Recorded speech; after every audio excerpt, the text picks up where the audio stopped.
হয়, ইতিমধ্যে আমি আগৰ পৰাই আমি যোনটো আমাৰ সংগ্ৰাম চলি আছে আমাৰ অনুসূচিত যুৱ ছাত্ৰ পৰিষদৰ যি আমি আঠদফীয়া দাবীটো লৈ পিনে আমি ইতিমধ্যে সকলো ৰাইজে গম পাইছে বা সংবাদ মাধ্যমে গম পাইছে।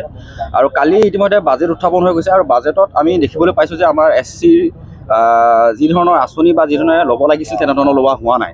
আৰু ইয়াত দেখিবলৈ পোৱা গৈছে কিছুমান ছাত্ৰ ছাত্ৰী জলপানীটো নিয়মীয়াকৰণটো এতিয়ালৈকে কৰা নাই, কিন্তু ছাত্ৰ ছাত্ৰী জলপানীটোৰ ক্ষেত্ৰত এটা ন্যূনতম এটা দিছে যে জলপানী এটা দিছে, কিন্তু সেই জলপানীটোৰ ক্ষেত্ৰত আমি একেবাৰে সন্তোষ নহয়।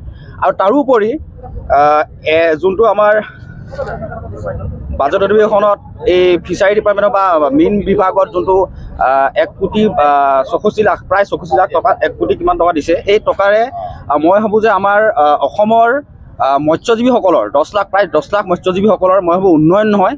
আৰু তাৰোপৰি এই ক্ষেত্ৰত আমি এই প্ৰতিবাদত আমি বহিবলগীয়া বাধ্য হৈছোঁ, কাৰণ এই বাজেটত আমি দেখা পোৱা মতে আমাৰ SCৰ কোনো ধৰণৰ সুবিধা নাই।